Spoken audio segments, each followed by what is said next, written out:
Over the past few weeks, I've really been studying the overall rotation and performance of the Dragoon. I've discovered a few new tricks, like I covered in my latest Blood for Blood optimization video, but there's a few small changes I've also made in other areas of the Dragoon's rotational sequence.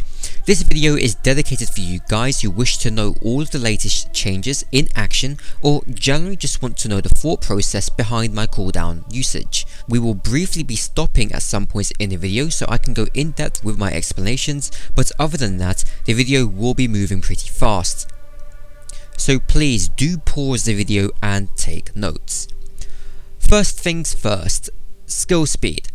650 skill speed is the absolute maximum I will recommend, otherwise you'll end up clipping your global cooldowns later on in the rotation, when attempting to double weave BOTD and IR together.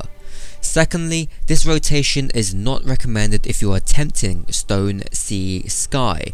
The main reasoning is that this new improved OCD rotation will delay certain skills to the point where the effect duration will spill over the 3-minute limit. The first change I've made is right at the start of the rotation, by swapping the positions of Internal Release and Blood for Blood. By doing this, we're swapping a buffed Impulse Drive, 234 potency, for a Heavy Thrust which is buffed by both Blood for Blood and Disembowel, 243.1 potency.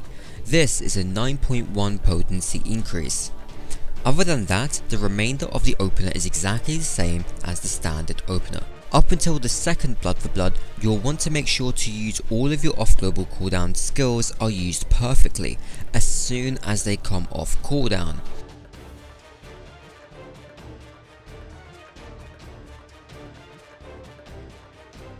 In an ideal world, you want to use your Invigorate either right after your phlebotomize or a few global cooldowns before the phlebotomize. Using it afterwards would mean you'll run out of TP before 3 minutes. You'll want to delay this internal release, then double it with a Blood of the Dragon, making sure to use Blood of the Dragon first, followed by a Life Surge on the Wheeling Thrust or Fang and Claw, then a double weaved Power Surge and Leg Sweep, finishing it off with a jump right after the Heavy Thrust. As for the Spine Shatter dives, you're more than welcome to delay them into the Blood for Blood, but in a raid scenario they're used more as a utility skill than an actual DPS skill, so you're free to use it wherever you wish. The Blood for Blood should be delayed until after the True Thrust. Just make sure to use it halfway through your global cooldowns to ensure you're hitting 9 GCDs. Follow this up with a Gear Goggle and a Leg Sweep and get ready to perform your 2 Gear Goggles within the next Blood for Blood. This next jump application is rather tricky, and those with lower skill speeds will have an easier time to do it. Essentially, you have to use jump right after the Chaos Thrust. The trick is to wait and see what proc you have, then move to the relative position, then use jump. This way you'll not be as harshly animation locked and you will not clip your global cooldowns. You'll want to blow one last Gear Goggle here right before you reapply Blood of the Dragon. This Blood of the Dragon is the problematic one, where you may end up clipping your global cooldown. You'll want to go Blood of the Dragon into Internal Release, then Life Surge, double weaved with a Power Surge on the Wheeling Thrust or Fang and Claw.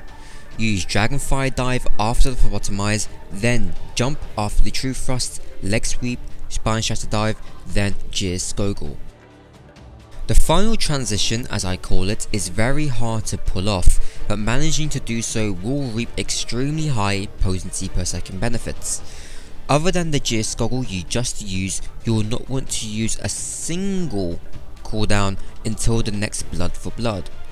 You'll want to use Blood for Blood right after the Heavy Thrust or as soon as it comes off cooldown. Then use Gear Goggle right after the Disembowel. Using it here is very important, followed by your jump. You'll then want to go into Leg Sweep plus Invigorate after the phlebotomize, Gear Goggle after the True Thrust, finishing off with a Life Surge, double weaved with a Blood of the Dragon on the full thrust. The Internal Release and Battle Litany would be double weaved, but for this demonstration, I'm ending the pass right here. If you have any other questions, please do to leave them in the comment section down below. I'll always be more than willing to help out. If you enjoyed this video and thought it was informative, please give it a thumbs up, as it would most definitely help this channel grow. If you're a scrubby healer, then feel free to downvote.